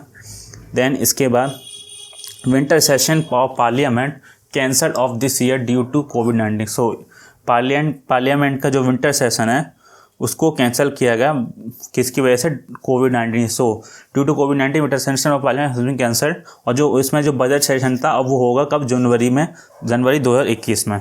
सो the power to convene a session parliament rest with the government. तो जो इस सेशन को जो पावर है जो इसको कैंसिल करना है वो किसके हाथ में होती है, पार्लियामेंट के हाथ में, जो कि गवर्नमेंट के। So rest with the government. So the decision taken by the cabinet committee on parliament affair. So इस कैबिनेट कमेटी ने जो पार्लियामेंट अफेयर किया है उन्होंने ये डिसीजन लिया, विच करंटली कंप्राइज 9 मिनिस्टर। और जो कि अब इस मिनिस्टर और कैबिनेट कमेटी में देखा जाए इसमें 9 मिनिस्टर हैं, including defence, home, finance and law minister. तो इनमें ये 5 मिनिस्टर देखने को मिलेंगे। सो ये 4। देन इसके बाद summoning of parliament is specified. So article 85 में पार्लियामेंट के बारे में इसमें जानकारी दे रखी है अपने कॉन्स्टिट्यूशन में। So this provision specified that the central legislature had to be summoned to meet at least once a year. तो इसमें दे रखा है कि इस आर्टिकल से जो सेंट्रल लेजिस्लेचर है वो साल में एक बार तो इसको आना पड़ेगा, मतलब ओपन होना चाहिए, एंड नॉट मोर देन 12 और जो डिफरेंस जो होगा, गैप जो होगा वो 12 मंथ से ज़्यादा का नहीं होना चाहिए। और बाद में अगर ये होता है तो it could be ellipse between 2 session, और जो 2 सेशन के बीच में जो बताया है जो डिफरेंस होना चाहिए वो 12 मंथ से ज़्यादा का नहीं होना चाहिए। सो इसमें बताया गया। So India does not have the fix parliamentary calendar. So India का देखा जाए तो इंडिया का ऐसा कोई फिक्स पार्लियामेंट्री वो क्या बोलते हैं ऐसा कैलेंडर नहीं है। So by convention the parliament meets for 3 session in year. So इसी वजह से पार्लियामेंट 3 सेशन पूरे साल में मिलते हैं, जैसे कि विंटर, बजट, समर, ऐसा 3 सेशन हो गए। तो ऐसा इनका कोई भी फिक्स टाइमिंग नहीं है, बट उस हिसाब से देखा जाए तो इनके कुछ फिक्स मंथ दे रखे हैं। सो बजट सेशन अगर होगा तो वो कब होगा, जनवरी से अप्रैल के बीच में वो बजट सेशन देखने को मिलेगा। So this session witness the introduction of the budget by finance minister. तो इस बजट सेशन में बजट इंट्रोड्यूस किया जाता है किसके द्वारा, फाइनेंस मिनिस्टर के द्वारा। देन मानसून सेशन देखा जाए तो मानसून सेशन कब होगा, जुलाई से लेकर सितंबर के बीच में कभी भी मानसून सेशन होगा। और इस सेशन में कुछ ऐसे डेडिकेटेड टॉपिक को डिस्कस किया जाता है जो कि पब्लिक इंटरेस्ट के काफ़ी अच्छे, पब्लिक इंटरेस्ट के लिए काफ़ी अच्छे होते हैं। उन टॉपिक्स को डिस्कस किया जाता है इन मानसून सेशन में। देन विंटर सेशन को देखा जाए तो विंटर सेशन कब होगा, दिसंबर से लेकर जनवरी तक के बीच में विंटर सेशन होना चाहिए। सो इसमें कुछ शॉर्टेस्ट सेशन होते हैं। सो इसमें इस चीज़ को आप याद रखना। देन इसके अलावा V117 लीनेज जो कि एक न्यू वेरिएंट है SARS-CoV-2। So recently India suspended, मतलब इसमें न्यूज़ है कि इंडिया ने जितनी सारी फ्लाइट थी जो कि यूके से आ रही थी उनको कैंसिल कर दिया, उनको सस्पेंड कर दिया अंटिल दिसंबर 31 दिसंबर तक, बिकॉज वहाँ पर जो कोविड-19 का वो न्यू वेरिएंट देखने को मिला था जो कि काफ़ी जल्दी और काफ़ी तेज़ी से वो वहाँ पर रैपिडली ग्रो कर रहा था, तो फैल रहा था। सो लास्ट वीक देखा जाए तो the new SARS-CoV-2 variant was revealed to be reason behind the rapid surge in कोविड-19। सो इस चीज़ की वजह से यूके में जो कोविड-19 के केसेस थे उनमें बहुत तेज़ी से बढ़ोतरी देखने को मिली। So south and east England में ये सब केसेस देखने को मिले। So it being refer to VUI जो कि वेरिएंट अंडर इन्वेस्टिगेशन में है, बिकॉज सो इनका ये नाम है साइंटिफिक। सो प्रीलिमिनरी एनालिसिस देखा जाए तो it is more transmission than the previous circulating variant, मतलब इसमें बताया गया है जो पहला वाला जो वायरस था वो उससे और ज़्यादा ट्रांसमिसेबल है। सो हाउएवर बट इसमें वो इतना डेडली नहीं है जो पहला वाला है। सो इसके बाद नेक्स्ट न्यूज़ इसकी election commission propose to extend the facility of postal ballot. तो इसमें पोस्टल बैलेट के बारे में न्यूज़ दे रखी है। वो पोस्टल बैलेट किसको प्रोवाइड कराने हैं, ओवरसीज एंड NRIs के लिए। सो NRIs के लिए पोस्टल बैलेट को प्रोवाइड करेंगे। So the election commission of India road the, मतलब उन्होंने लॉ मिनिस्टर को बोला और इसको ये प्रपोज किया कि जो पोस्टल बैलेट है उनको एलिजिबल करने की किसके लिए बोला है, वो ओवरसीज हैं या जो NRI जो नॉन रेसिडेंट इंडियंस हैं जिनको NRIs बोलते हैं, वो असेंबली इलेक्शन में और कौन कौन सा असेंबली इलेक्शन जो असम, केरला, पुडुचेरी, तमिलनाडु और जो वेस्ट बंगाल में जो होंगे 2021 में, उनके लिए पोस्टल बैलेट की सुविधा लाने के लिए इलेक्शन कमीशन ने ये प्रपोज किया। So election commission propose amending the conduct, और उसमें बोला है कि जो कंडक्ट ऑफ इलेक्शन रूल 1965 में कुछ उसमें अमेंडमेंट करने के लिए भी प्रपोज किया है। सो इसी की वजह से वहाँ पर ये इन चीज़ों को अलाउ करेंगे। So the postal ballot will be send to NRIs electronically. So जो पोस्टल बैलेट हैं वो NRIs को इलेक्ट्रॉनिकली सेंड किए जाएंगे। बाद में they will send these ballots after choosing their candidates, और बाद में इस वजह से वो इन बैलेट्स को सेंड करेंगे बाद में जब वो अपने कैंडिडेट को चूज़ करने के बाद बाई पोस्ट, और ये बाद में ये बाई पोस्ट के द्वारा उनको सेंड कर देंगे, वापस कर देंगे। दैन इसके बाद partially electronic facility is now available for service voter. So अभी जो सर्विस है, जो इलेक्ट्रॉनिक फैसिलिटी है वो अभी सर्विस वोटर के लिए, जिसमें सभी कौन कौन आते हैं, आर्म फोर्स के जो होते हैं सर्विसमैन, वहाँ उसमें आर्म फोर्स के लिए चीज़ें प्रोवाइड किए हैं लाइक। और इसके अलावा जो member of force to which provision the army act 1950, इनके अंदर जो आते हैं जो काम करने वाले आर्मी के लोग, उनके लिए अभी सेवाएँ प्रोवाइड किए गई हैं। सो through the electronically transmitted postal ballot system और ETPB इसको शॉर्ट में बोला गया है।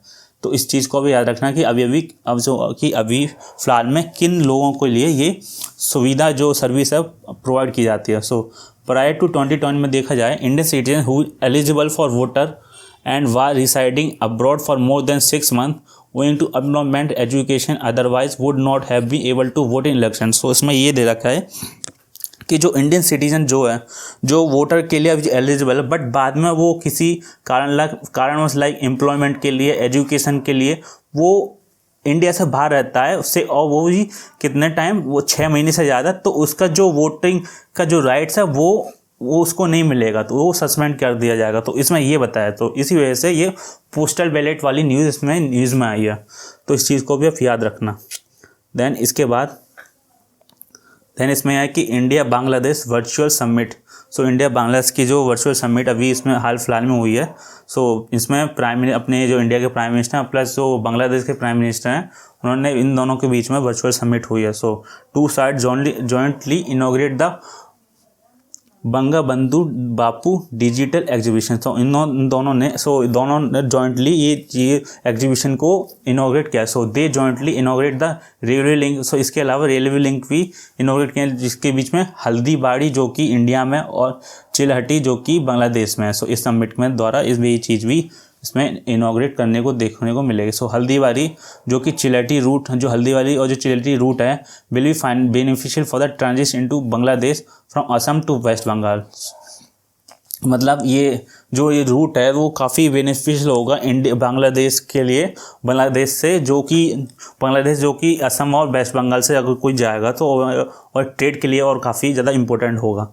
सो इसके अलावा they also agree to hold an early meeting for joint boundary conference to prepare a new set of strips map along the stretch of Ichamati. मतलब और जो जॉइंट बाउंड्री कॉन्फ्रेंस भी इसमें लाई, जिसमें एक नया सेट ऑफ स्ट्रिप इसमें मैप क्रिएट किया जाएगा, किसकी जगह इच्छामती, कालिंदी, रायमुंगल और हरिभंगा रिवर्स के आसपास में है। सो इसमें ये बांग्लादेश दे रखा है, तो इस चीज़ को यहाँ पर बांग्लादेश है। देन यहाँ पर सिक्किम और असम के बारे में, तो याद रखना बांग्लादेश इंडिया प्लस म्यांमार के साथ बॉर्डर शेयर करता है, और इंडिया और बांग्लादेश को सी का एक्सेस है, तो ये लैंडलॉक कंट्री नहीं है, तो इस चीज़ को भी आप याद रखना। देन इसके बाद इंडिजीनियस जो गेम है to be part of the Khelo India youth games. मतलब जो खेलो इंडिया का जो यूथ गेम होते हैं, तो उसमें कुछ इंडिजीनियस कुछ लोकल गेम्स हैं, उसको इसमें जो खेलो इंडिया गेम्स होंगे यूथ वाले, उनमें इन जो इंडियन जो गेम है, लोकल गेम्स हैं, उनमें ये इंक्लूड किए गए हैं। सो स्पोर्ट्स मिनिस्ट्री ने अप्रूव किया है कि इन खेलों को इंक्लूजन करना है, कि जो 4 ऐसे गेम हैं, उन 4 गेम के नाम क्या है, gatka, कलारियट्टू, then Thangta, then मल्लाखम्मा। So in ये गेम्स के नाम है, तो आप इसको याद रखना। सो इन 4 गेम को खेलो इंडिया यूथ गेम 2021 में जो होंगे, उनमें इन गेम को इंक्लूड किया गया है। सो ये इन गेम्स की पिक है, तो इस चीज़ को आप याद रखना। देन इसमें आप बताइए जो कलारीपयट्टू जो है, सो कि इसका ओरिजिन है केरला से, ये बिलोंग करता है, जो कि practitioner all over the world में। देन मल्लाखम्बा जो कि कहाँ से लिंक है इसका, मध्य प्रदेश और महाराष्ट्र से इसका लिंक है, तो ये भी डायरेक्टली पूछे जा सकते हैं कि कलारीपयट्टू कहाँ से लिंक करता है, किस स्टेट से, तो ये भी आप याद रखना। सो गटका वो है पंजाब से है, देन थंगता जी है मणिपुर से। इन चीज़ को भी आप याद रखना, तो डायरेक्टली ये पूछे जाते हैं, फिलिंग द ब्लैंक्स या मैच द फॉलोइंग में ये पूछे जा सकते हैं। देन इसके बाद rehabilitation centre for monkey. So monkeys के लिए जो बंदर होते हैं, उनके लिए रिहेबिलिटेशन सेंटर की सुविधा दी है। सो इसमें first rescue and rehabilitation centre for monkey in Telangana was inaugurated in Gandhi Ramana Haritavan near Chincholi village में, जो कि निर्मल डिस्ट्रिक्ट में है। सो तेलंगाना में ये मंकीज़ के लिए रिहेबिलिटेशन सेंटर इसमें लाया गया है। सो इसको इनॉग्रेट किया गया है। So monkeys that is venture into human habitation would be caught in phased manner. So monkeys को वहाँ से जो ह्यूमन का जो हैबिटेशन है वहाँ से पकड़ा जाएगा और उनको इन सेंटर में लाया जाएगा, where they would be operated on the birth control, और वहाँ पर इनके ऊपर बर्थ कंट्रोल के ऊपर इनके लिए बर्थ कंट्रोल किया जाएगा इनके लिए। सो दैट, और इसके बाद इनको रिलीज़ कर जाएगा for the forest again after the rehabilitation period जब कंप्लीट हो जाएगा, तो उनको बाद में फॉरेस्ट में रिलीज़ कर दिया जाएगा। देन इसके बाद it to make rehabilitation center sustainable habitat for the primitive and several fruits and flowering plants, a variety of trees that provide shade। तो इस rehabilitation center में कुछ fruits flowering plants भी हैं और कुछ varieties of trees भी हैं, और कुछ उनको शेड भी प्रोवाइड किया है ताकि उनको किसी भी चीज़ की कमी ना हो। लाइक फॉरेस्ट की तरह उनको एज ए ट्रीट मिले। सो देन इसमें मेडिसिनल प्लांट्स में इसमें ले जाएंगे, उसमें ग्रो किए जाएंगे। So it is the second such facilities for primates in the country. So ऐसी ही सेकंड फैसिलिटीज़ है। So the research centre for the monkeys was also first such as facility in south India. So ऐसे already south India में है। सो then इसके अलावा the other facility in the country was Himachal Pradesh. So पहले second कौन सा, तेलंगाना जो कि साउथ इंडिया में, और फर्स्ट ऐसे कौन सा, हिमाचल प्रदेश में। तो इसको भी आप याद रखना। देन इसके बाद status of leopard report release. So जो लेपर्ड की जो रिपोर्ट है वो इसमें स्टेशन उनकी रिपोर्ट उसमें रिलीज की गई है। सो स्टेटस ऑफ लेपर्ड की। सो यूनियन मिनिस्टर जो इन्वायरमेंट के हैं उन्होंने इस रिपोर्ट को रिलीज़ कहा है। सो इसमें लेपर्ड जो पॉपुलेशन है उसमें एस्टिमेट किया गया कि जो कैमरा में ट्रैपिंग की गई है, सो कैमरा के थ्रू इसमें ट्रैपिंग है और उसको इसमें रिपोर्ट को इसमें उनकी एस्टिमेटिंग जो नंबर है उसको बताएं। सो अभी के हिसाब से देखा जाए इंडिया में 12,852 लेपर्ड हैं जो 2018 जो इंडिया में जो 2018 में थे, और जो 2018 की इसमें है, और इसको कंपेयर किया जाए 2014 के डेटा से तो 2014 में कितने थे, 7,910। तो इसकी वजह से इसमें देखा जाए तो इनकी नंबर जो इनकी संख्या इंक्रीज़ हुई है बाई इनकी at increase of 60% in 4 years. तो 4 साल में 60% का इंक्रीज़ देखने को मिला है। So the highest concentration of the leopard in India state में टू बी, और सबसे ज़्यादा स्टेट में देखा जाए कि इसमें लेपर्ड का जो कंसंट्रेशन है तो उसमें सबसे ज़्यादा मध्य प्रदेश इसमें 3,421 हैं, और उसके बाद है कर्नाटक जिसमें 1,783, एंड महाराष्ट्र जिसमें 1,690 लेपर्ड देखने को मिलेंगे। देन इसके बाद इंडिया में देखा जाए तो leopard has experience A possibly human induce with 75 to 90% population decline in the last 120 से 200, मतलब 200 साल में इंडिया में देखा जाए तो 200 साल के बीच में जो लेपर्ड की जो पॉपुलेशन है वो काफ़ी ज़्यादा डिक्लाइन हो गई because of the human habitation. So human की पॉपुलेशन या अर्बनाइजेशन बढ़ने की वजह से लेपर्ड की जो संख्या थी उसमें इफेक्ट देखने को मिला। और जो इंडियन सब कॉन्टिनेंट है और जो इन सब की जो पोचिंग है, जो हैबिटेट लॉस हो रहा है, फिर बाद में जो डिप्लीशन ऑफ द नेचुरल पे, देन कन्फ्लिक्ट जो हो रहा है ह्यूमन और लेपर्ड के बीच में, ये सारे ऐसे मेजर थ्रेट थे इन सब बीच में जो लेपर्ड की पॉपुलेशन के लिए। सो इसमें all these have resulted in the changing the species status. So इसकी वजह से जो स्पीसीज का जो स्टेटस था वो चेंज हो गया था, नियर थ्रेटन टू लेके वल्नरेबल तक उसमें आ गए थे जो IUCN की जो लिस्ट में जो होता है। So as for region wise distribution में देखा जाए तो हाई नंबर देखा जाए 8,071 लेपर्ड है जो कि सेंट्रल इंडिया में पाए जाते हैं सबसे ज़्यादा। सेंट्रल इंडिया में सबसे ज़्यादा लेपर्ड पाए जाते हैं जो कि ईस्टर्न घाट के आसपास का होता है, और ईस्टर्न घाट में इसमें इन्वॉल्व है। और जो नॉर्थ ईस्ट हिल में देखा जाए तो वहाँ पर सिर्फ 141 लेपर्ड देखने को मिलेंगे नॉर्थ ईस्ट की हिल में। देन इसके बाद fire fly bird diverters for great Indian bustard. So great Indian bustard के से रिलेटेड ये न्यूज़ है। सो मिनिस्ट्री ऑफ इन्वायरमेंट जो है with the wild life conservation society उसके साथ उन्होंने एक यूनिक इनिशिएटिव उसने स्टार्ट किया है। So fire fly diverter. So fire fly diverter मतलब एक ग्रेट इंडियन बस्टर्ड के लिए उनका जो सीधे उड़ते हैं उनको रूट डाइवर्ट कर लें ताकि जो बीच में जो इलेक्ट्रिक पोल जो आते हैं जो या जो तारें जो होती हैं इलेक्ट्रिक वायर उनसे न टकराएं, तो उनका रास्ता डाइवर्ट कर लेंगे। तो इसमें एक फायर फ्लाई बर्ड डाइवर्टर एक टेक्निक इसमें गया। इसमें overhead power lines in area where great Indian bustard population are found in wild. So इस वजह से उनको बचाने के लिए so great Indian bustard one of the most critically threatened species India. So in ये काफ़ी one of the most critical indigenous threatened species हैं। सो इसको अगर देखा जाए इनका स्टेटस क्या IUCN की रेड लिस्ट के अकॉर्डिंग क्रिटिकली इंडिजिनस इसमें रखा जाए। So with the few 150 birds left in the wild. So 150 bird हैं अभी देखने को मिलेंगी पूरे उसमें।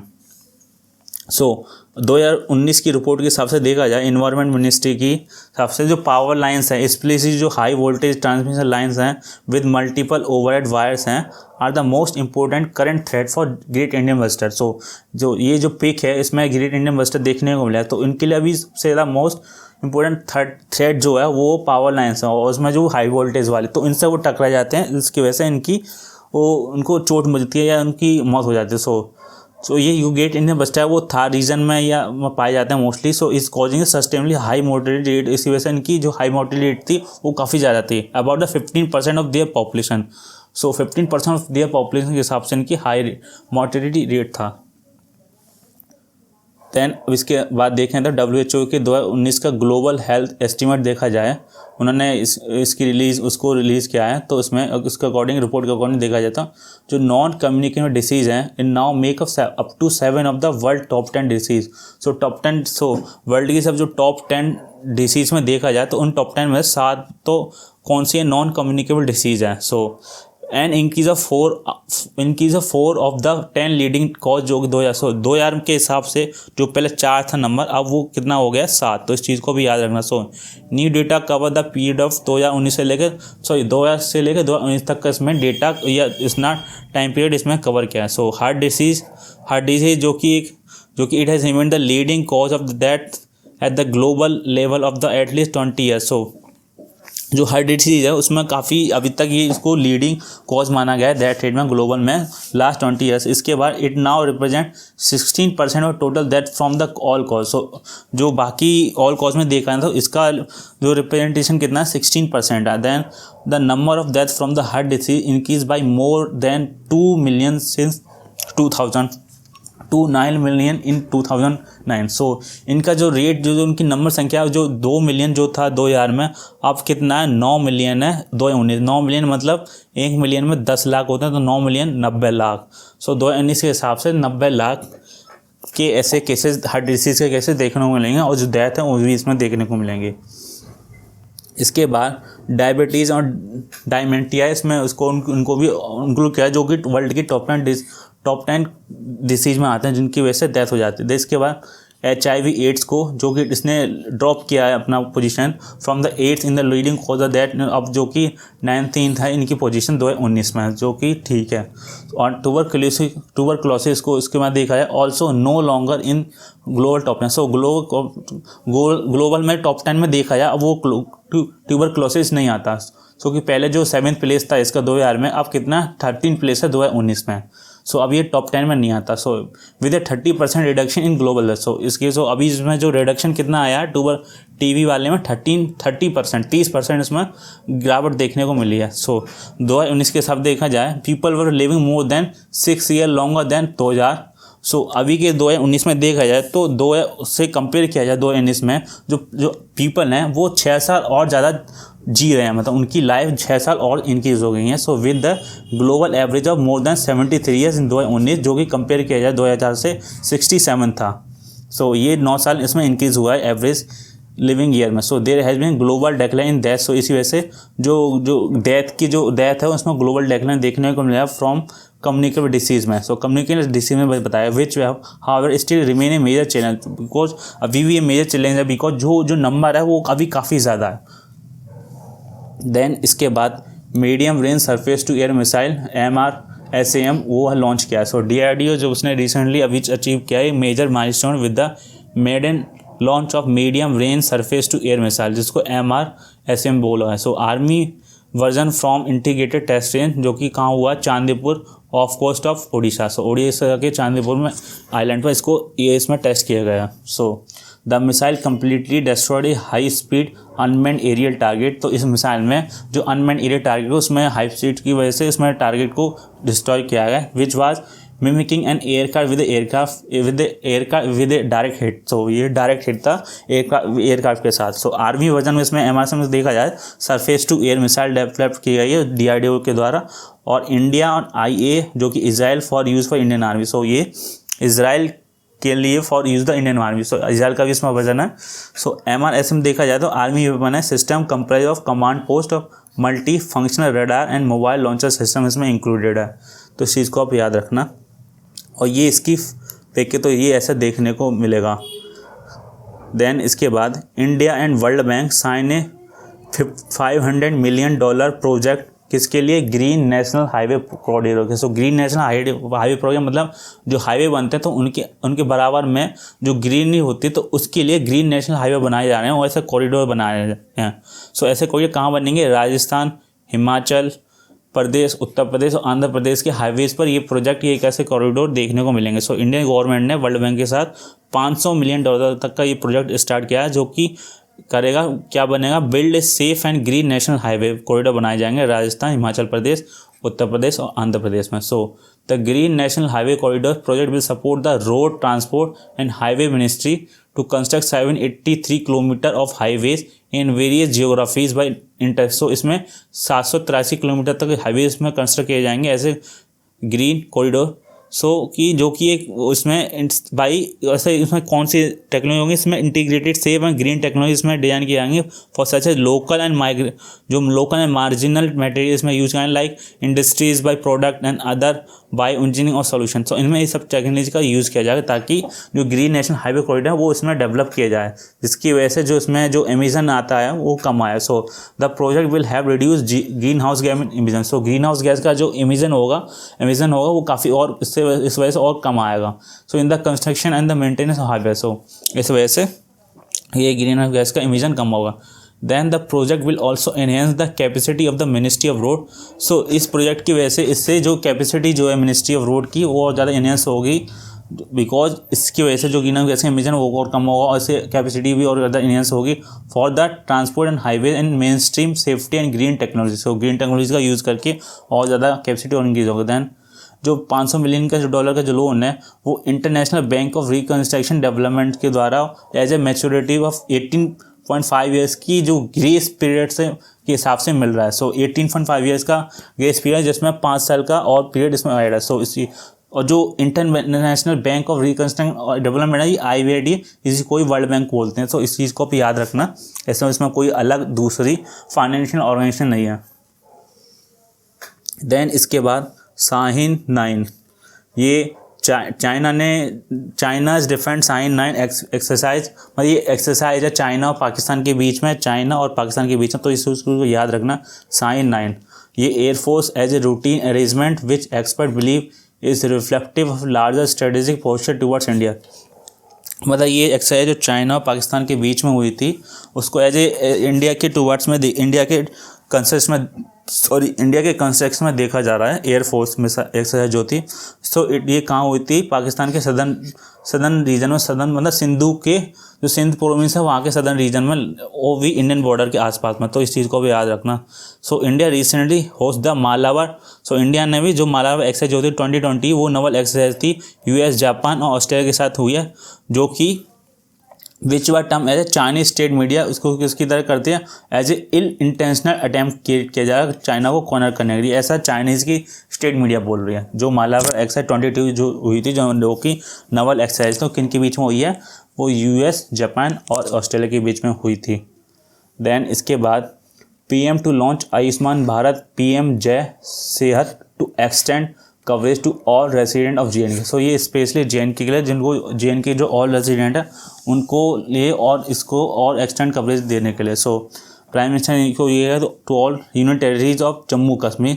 सो the scheme will ensure universal health coverage. So इसकी वजह से जो यूनिवर्सल हेल्थ कवरेज है उसमें और इंश्योर किया जाएगा। सो इसका फोकस क्या है, providing financial risk protection and ensuring quality. So इसमें जो फाइनेंशियल रिस्क प्रोटेक्शन है या जो क्वालिटी है जो या अफोर्डेबल जो एसेंशियल हेल्थ सर्विस है उसमें वो ज़्यादा प्रोवाइड किया जाएगा टू ऑल इंडिविजुअल। सो सभी इंडिविजुअल जो कि वो JNK की होंगे।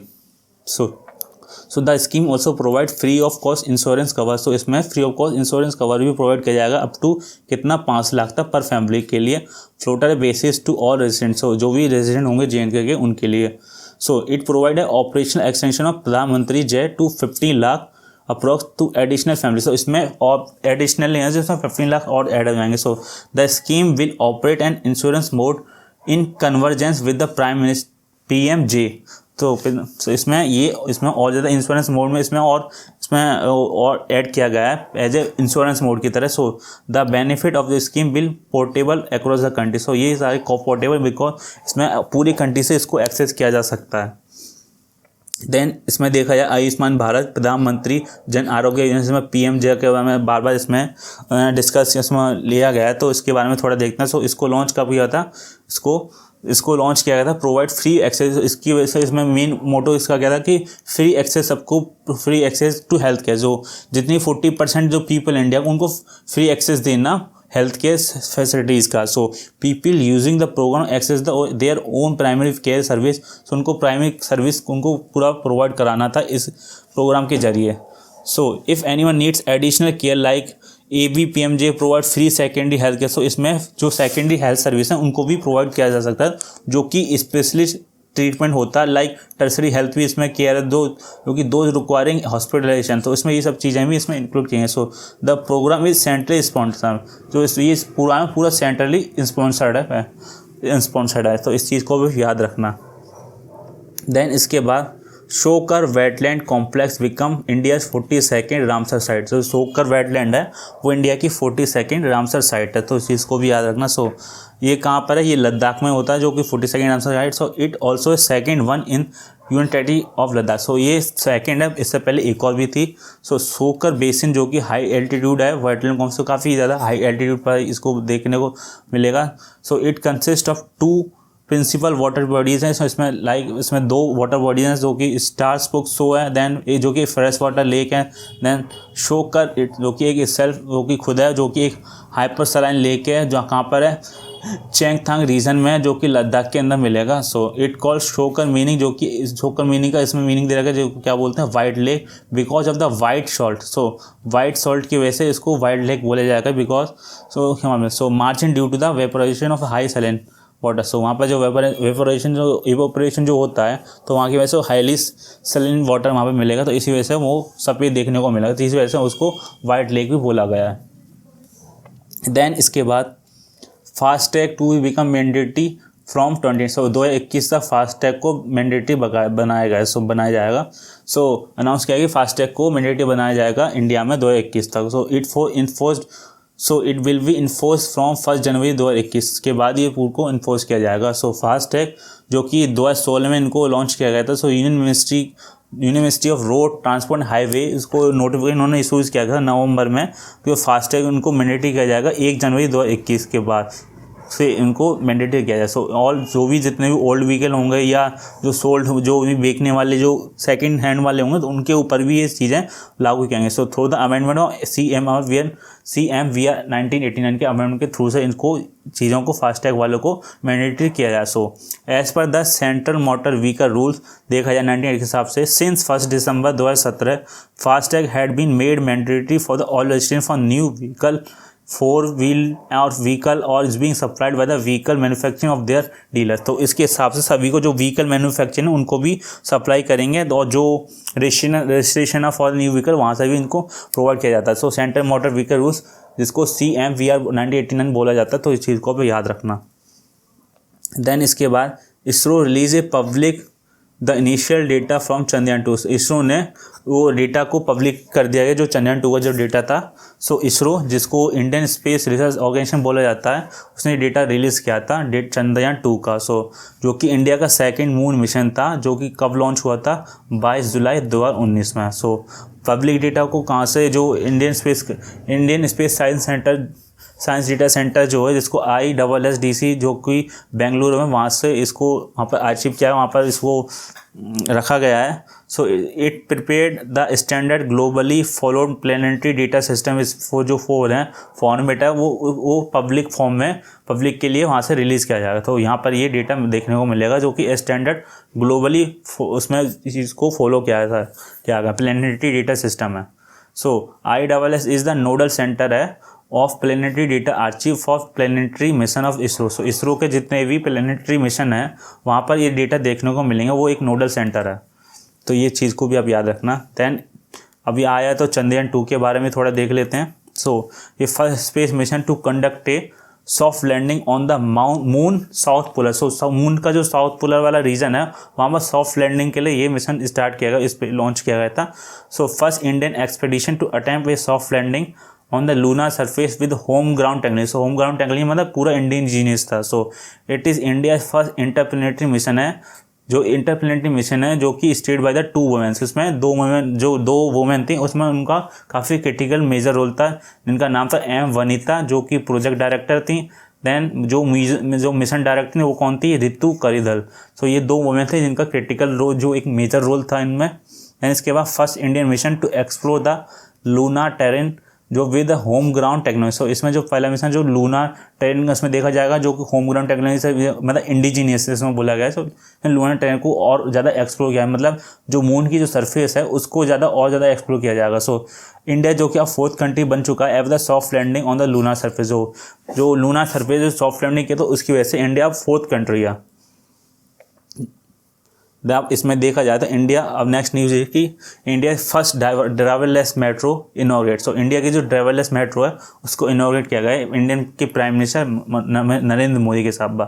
सो नरेंद्र मोदी जी ने इंडिया की पहली ड्राइवरलेस मेट्रो को इनॉग्रेट किया है दिल्ली में दिसंबर 2028 को। सो it will mark A milestone in India urban mass rapid transmit. तो एक तरह का माइलस्टोन क्रिएट किया गया है। सो फर्स्ट ड्राइवरलेस ट्रेन जो कि रोल आउट की गई वो किस में है, वहाँ पर वो मेजेंटा लाइन में ये देखने को मिलेगी। सो मेजेंटा लाइन जो कि दिल्ली मेट्रो का पार्ट है। सो दिल्ली मेट्रो का नेटवर्क देखा जाए पूरे अक्रॉस द नेशनल कैपिटल में एनसीआर वाले रीजन में और जो दिल्ली में देखने को मिलेगा, सच एज इसमें नोएडा, गुड़गांव, फरीदाबाद, गाजियाबाद, बहादुरगढ़ ये एरिया देखने को मिलेंगे। So the centre has also notified changes in the metro railways and general rules 2020 as previous norm did not allow the driverless service।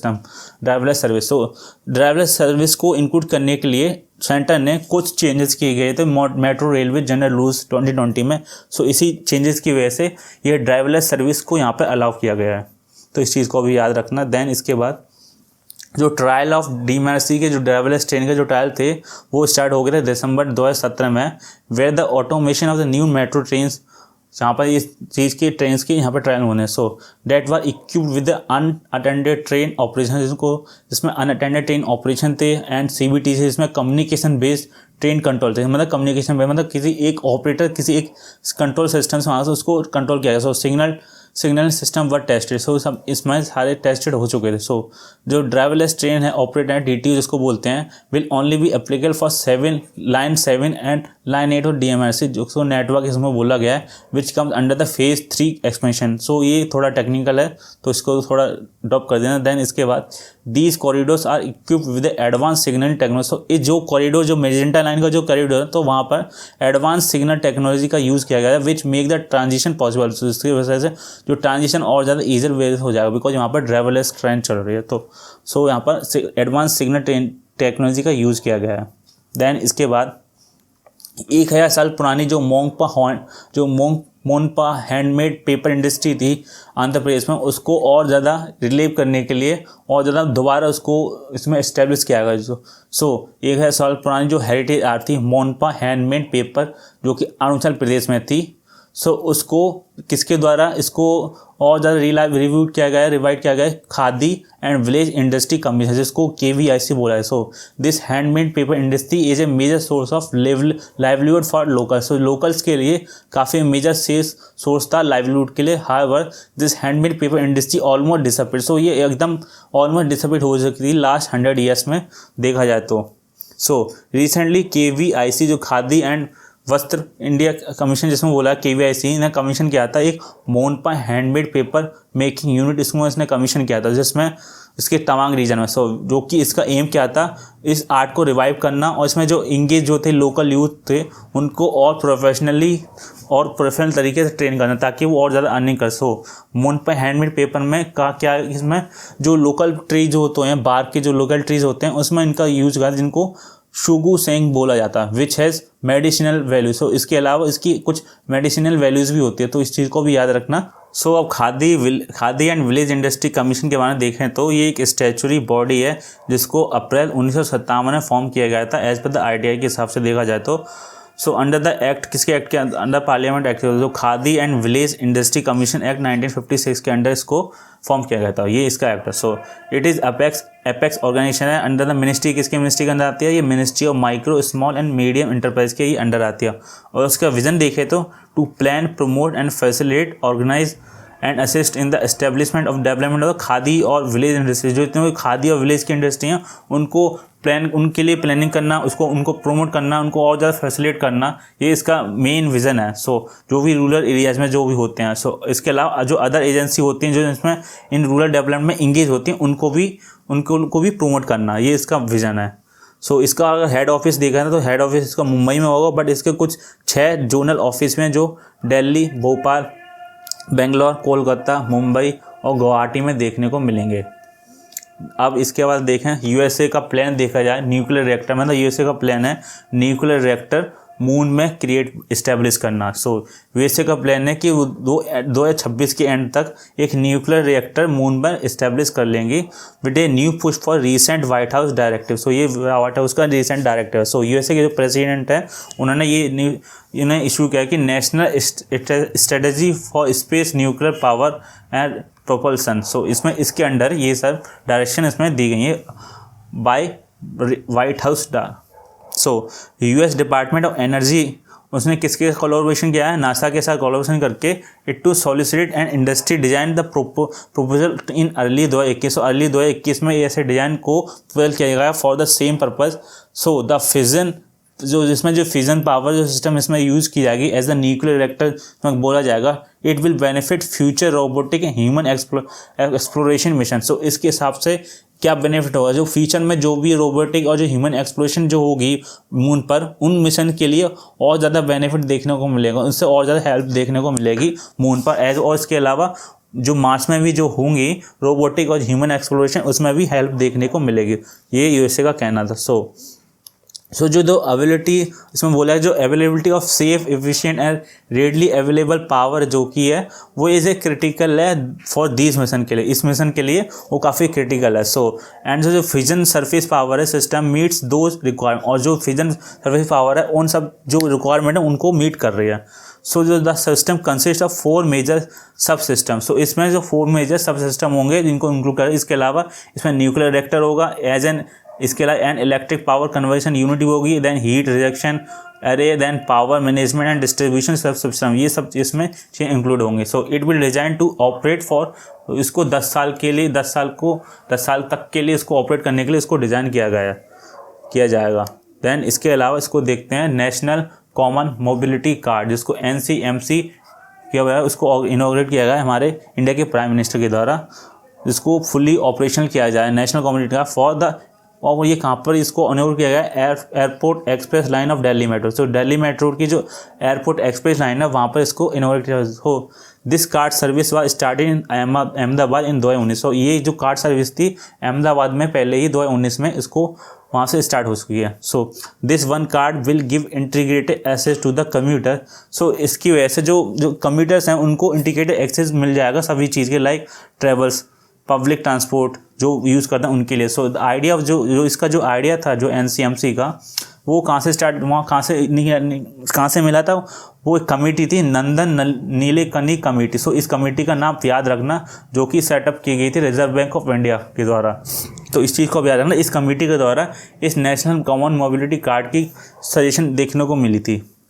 सो इसमें देखा जाए जो NCMC विल अलाउ पैसेंजर, तो इनमें पैसेंजर को अलाउ करती है। वो जो रुपये डेबिट कार्ड है उसमें उसकी वजह से, जो रुपये डेबिट कार्ड की वजह से issue in the last 18 months by 23 bank to swipe for metro travel. So जो मेट्रो ट्रेवल में जो इस चीज़ का इसमें यूज़ किया जाएगा NCMC का।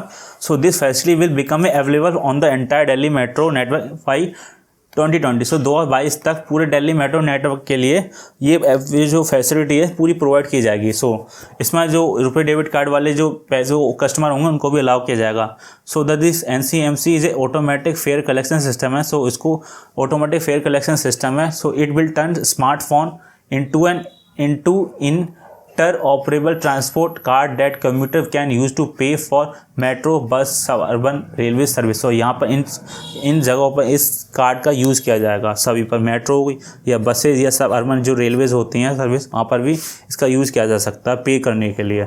देन इसके बाद पोर्तुलाका लालजी जो कि एक न्यू स्पीसीज़ है किसकी, वाइल्ड सनरोज की। तो एक न्यू स्पीसीज कहाँ देखने को मिली, आंध्र प्रदेश के कहाँ पर, प्रकाशन वाली डिस्ट्रिक्ट में। सो इसके यूनिक फीचर है लाइक एक ट्यूबरस रूट है, no hair on its leave. So इसके लीफ में जो पत्तियाँ उस पर कोई भी बाल देखने को नहीं मिलेगा। एक रेडिश पिंक फ्लावर, और ये रेडिश पिंक फ्लावर है as and prolate shape fruit इसमें देखने को मिलेगा। Then copper brown seeds and without lustre इसमें देखने को मिलेंगे। So the flower are very attractive and bloom for months from June to January. सो जून से लेकर फरवरी तक के बीच में ये देखने को आपको मिलेंगे। So the plants bear beautiful tiny pink flower for 8 month, और जो 8 महीने तक के लिए यहाँ पर फ्लावर देखने को मिलेंगे। सो it is because for succulent nature of tuberous root that the plant can survive on the rocky clay। सो इसी ट्यूबरस रूट्स की वजह से ये प्लांट और ये फ्लावर काफ़ी देर तक, काफ़ी ज़्यादा टाइम तक सर्वाइव कर सकता है। सो ये इसकी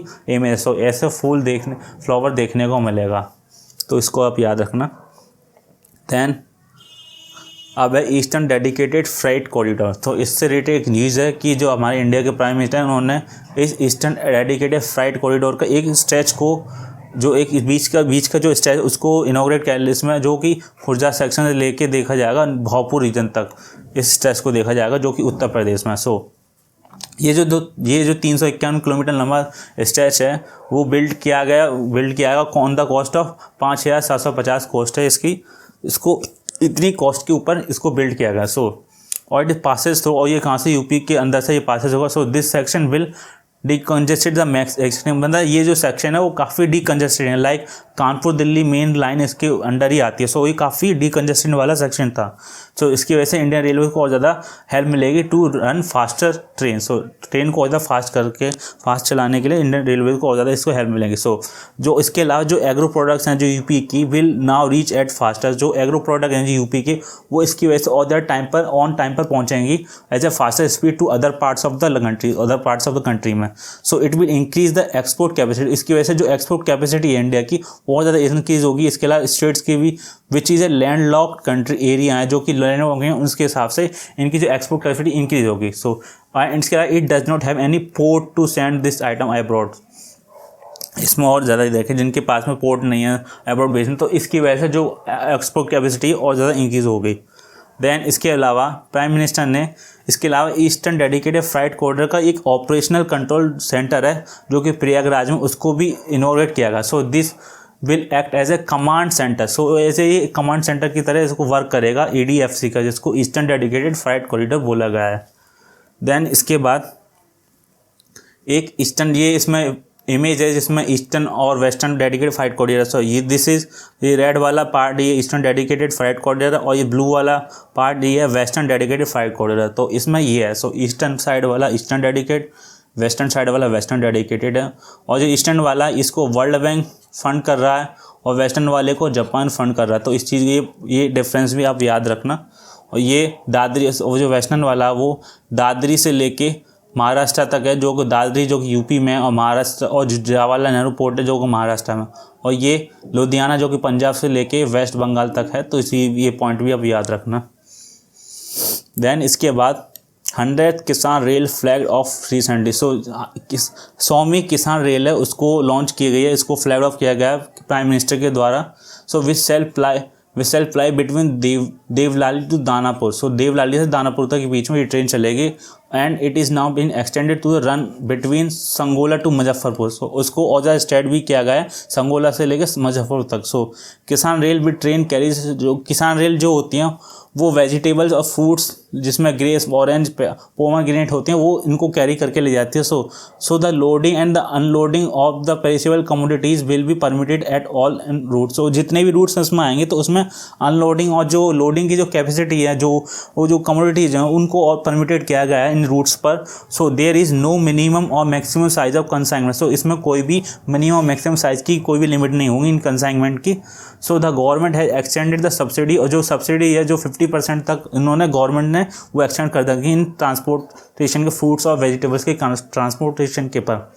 सो इस चीज़ को भी याद रखना। देन इसके अलावा एक और न्यूज़ ये है कि जो आई कैंसर जो थेरेपी है जो in the form of first indigenous ruthenium. So India में जो आई कैंसर थेरेपी होता है उसमें जो रुद्रनियम 106 का इसमें यूज़ किया जाएगा, जो कि फर्स्ट इंडिजिनियस टेक्नोलॉजी होगी। सो भाभा एटॉमिक रिसर्च सेंटर, जो कि इसको बार्क बोलते हैं, जो मुंबई में बेस्ड है, उसने ऐसी टेक्नोलॉजी डेवलप की है जिसको आई कैंसर थेरेपी में इसको यूज़ किया जाएगा। सो जो कि एक फर्स्ट इंडिजिनियस जो रुद्रनियम जो 106 प्लेक हो जाता है, जिसको एक तरह का फ्लक टाइप का बोलते हैं, उसमें ये इसका रुद्रनियम 106 है उस मेटल का मेटल नहीं बोलेंगे उसको, पदार्थ का उसका यूज़ किया जाएगा। सो इसके ट्रीटमेंट में ऑक्यूलर ट्यूमर, जो ऑक्यूलर ट्यूमर जो आइज़ में होता है उसके ट्रीटमेंट में इसका यूज किया जाए। So this is the handling of the plaque is very convenient for the surgeon. So इसका जो हैंडलिंग होगी वो काफ़ी कन्वीनियंट होगी सर्जन के लिए, and it has been acknowledged to be a par with the international standard, और इसको इंटरनेशनल स्टैंडर्ड के बेसिस पर इसको बनाया गया है, इसको बिल्ड किया गया है। So for the bark plague, जो बार्क प्लेग जिसको बोला गया, जो और इसमें ईयर में यूज जो आइज़ में जो यूज़ होगा, it's made in India. So इस पूरा का पूरा made in India through the department of atomic energy. So इसको डिपार्टमेंट ऑफ एटॉमिक एनर्जी के जो अंडर आता है, सो इसमें बनाया। So it's for 7 cases for ocular cancer. जो ऑक्यूलर जो कैंसर होते हैं उसके 7 केसेस होते हैं, उनमें ये सब चीज़ों का यूज़ है। सो इसमें आप देखते हैं जो एक्यूलर जो ट्यूमर जो होता है, आर ट्यूमर इनसाइड द आई। सो ये जो ट्यूमर जो मिलता है वो आइज़ के जो आँख के अंदर देखने को मिलेगा। So they are collection of cells. So इसमें सेल्स हैं उनके कनेक्शन हो जाता है, और जो इनकी जो ग्रोथ होती है वो काफ़ी रैपिडली इनकी होती है और मल्टीप्लाई होती रहती है। इसी वजह से जो एबनॉर्मली और जो फॉर्म मासेस देखने को मिलेंगे। सो रुद्रेनियम 106 के बारे में पढ़ते हैं। सो ये एक तरह का रेडियो एक्टिव फॉर्म होगी। देखो एक जो कि रेयर हैवी मेटल रुद्रेनियम है जो। सो इसमें प्लेटिनियम ग्रुप के अंदर जो इसमें देखने को मिलेगा, जो कि मेटल लाइक प्लेटिनम। सो प्लेटिनम की तरह ये देखने को मिलेगा, बट ये प्लेटिनम नहीं होता, ये प्लेटिनम के ग्रुप का ही अंडर एक पार्ट है। सो रुद्रेनियम 106 is produce from the fission for the splitting of the uranium 235। तो इसके फिजन से मिलकर ये बना उसको प्रोड्यूस किया जाता है। So this type of uranium आज use in nuclear fission. So इसको न्यूक्लियर फिजन में इसका यूज़ किया था। So it's found in the spent nuclear fuel. So इसमें जो स्पेंट न्यूक्लियर फ्यूल में भी इसका भी यूज़ किया जाता है। सो इसको वहाँ पर देखने को मिला। सो इसको कहाँ इसको मेडिकल पर्पज से इसको यूज़ कर रहा है, कैंसर रेडिएशन थेरेपी में, स्पेशली जहाँ जो आइज़ और स्किन ट्यूमर होता है वहाँ पर इसको ज़्यादा इसका यूज़ देखने को मिलेगा। तो ये भी आप याद रखने ना। देन इसके बाद कैबिनेट अप्रूव किया, तो कैबिनेट ने अप्रूव किया है। सो नेक्स्ट न्यूज़ में देखते हैं कि इसमें कैबिनेट ने अप्रूव किया है जो आकाश मिसाइल सिस्टम है जो इंडिया का, उसको एक्सपोर्ट करने के लिए उसमें उसको अप्रूव मिला है। सो रिसेंटली जो कैबिनेट का डिसीजन आया उसमें आकाश मिसाइल सिस्टम का उसको एक्सपोर्ट करने के लिए, सो इसमें जो अपना जो इंडिया का जो आत्मनिर्भर भारत वाला प्लान है उसको भी और ज़्यादा बूस्ट मिलेगा। So India is growing in capabilities for, जो इंडिया की जो कैपेबिलिटीज़ हैं जो मैन्युफैक्चरिंग की, वो जो वैरायटी है जो डिफेंस प्लेटफॉर्म पे और ज़्यादा इंक्रीज देखने को मिलेगा। सो आकाश मिसाइल सिस्टम के बारे में देखते हैं। तो आकाश जो है, आकाश जैसे कंट्रीज़ का जो इम्पोर्टेंट मिसाइल सिस्टम है विद जो 96% इंडिजिनियस है, मतलब इसमें कुछ 4% कुछ फॉरेन कंट्रीज़ का भी उसमें कंट्रीब्यूशन है। सो इसमें ये बताया। सो आकाश जो एक surface to air missile system है जिसकी रेंज कितनी है, 25 किलोमीटर है। सो इसमें जो मिसाइल है वो इसमें इंडक्ट की गई थी, 2014 में इसको इंडक्ट किया गया था इंडियन एयरफोर्स में, और 2015 में इसको इंडियन आर्मी में इसको इंडक्ट किया गया। तो इसे भी याद रखना। सो जो कमेटी जो created faster approval for export, so जो कमेटी ने काफ़ी जल्दी फास्टर अप्रूवल दिया इसको एक्सपोर्ट करने के लिए। So this committee would authorise for subsequent export of major indigenous platform to various countries. So यही कमेटीज़ है जो बाकी अदर कंट्रीज़ में एक्सपोर्ट करने के लिए अदर प्लेटफॉर्म जो इंडियन हैं उनको करती है। सो इसमें और देखते हैं। सो इसमें government of India intend to focus, so अभी गवर्नमेंट जो अपनी जो इंडिया की जो गवर्नमेंट है वो फोकस कर रही है एक्सपोर्ट करने में, जो भी डिफेंस के जो सिस्टम है जो प्लेटफॉर्म है उनको और ज़्यादा इंडिया इसमें उन चीज़ों में इंडिया और ज़्यादा एक्सपोर्ट करें। सो एक टारगेट है जो उसको अचीव करने लाइक जो $5 बिलियन का जो टारगेट है, $5 बिलियन का US डॉलर का, वो डिफेंस में एक्सपोर्ट करने का वो टारगेट अचीव करना है। सो इट इम्प्रूव इंडिया की जो स्ट्रेटेजिक जो रिलेशन है बाकी अदर कंट्रीज के साथ, वो फ्रेंडली रिलेशन है वो इससे और ज़्यादा इम्प्रूव होगी। सो ये है पूरा आकाश मिसाइल सिस्टम, ये ऐसा दिखता है, तो इसको भी आप याद रखना। देन इसके बाद cabinet approve opening of 3 Indian mission in Estonia. So cabinet approve किया जो इंडियन मिशन को कहाँ पर, Estonia, Paraguay, then Dominican Republic. So इन 3 कंट्रीज़ में इंडिया के मिशन थोड़े उनको इम्प्रूव किया है। सो इन मिशन में ये जो मिशन है वो 2021 में होंगे। सो इस मिशन के अंतर्गत इनमें जो इंडियन मिशन है इसमें दीज कंट्री ये क्या हेल्प करेंगे इंडिया की जो डिप्लोमेटिक फुटप्रिंट है, जो इंडिया की जो डिप्लोमेटिक फुटप्रिंट है उन इन कंट्रीज में और ज़्यादा इंक्रीज़ होगी, एक्सपेंड देखने को मिलेगा, और इसमें जो पॉलिटिकल रिलेशन है वो ज़्यादा डीप देखने को मिलेगा। जो ग्रोथ है, जो बायलैटरल ट्रेड है उसमें और ज़्यादा इंक्रीज़ देखने को मिलेगा, उसमें और ज़्यादा ग्रोथ देखने को मिलेगी। जो इन्वेस्टमेंट है या जो इकोनॉमिक एंगेजमेंट है इन तीनों कंट्रीज़ के साथ, या जो stronger people to people contact हैं जब, या इसका पॉलिटिकल आउटरीच है, अदर फ्लोरा फोरम है, तो वो सब चीज़ें और ज़्यादा एनहेंस देखने को मिलेंगे इन मिशंस के अंतर्गत. So it also help garner support of India's foreign policies objective. So इसमें जो इंडिया की जो फॉरेन पॉलिसीज़ के जो ऑब्जेक्टिव हैं उसमें और ज़्यादा सपोर्ट देखने को मिलेगा, और ज़्यादा चर्निश करेंगे. सो ये भी चीज़ उसमें देखने को मिलेंगे इन मिशंस के अंदर. So Indian mission is these country will also better assist the Indian community. So इसमें जो इंडियन कम्युनिटी जो रहती है इन 3 कंट्रीज़ में, उनको भी बेटर असिस्ट देखने को मिलेगा to also it protect their interest. उनको जो उनके जो इंटरेस्ट हैं कम्युनिटी के, इंडियन कम्युनिटी के, उनको भी प्रोटेक्ट करेगा. सो इन इमेज में इन कंट्री के बारे में बता दें. सो दिस इज एस्टोनिया कंट्री, जो कि कंट्रीज है बाल्टिक सीज के पास में. सो एस्टोनिया के जो नॉर्थ में आपको फिनलैंड देखने को मिलेगा, और साउथ में लात्विया कंट्री देखने को मिलेगा, और ये ईस्ट में रसिया, और वेस्ट में Baltic sea. So Baltic seas के वेस्ट में देखा जाए तो स्वीडन.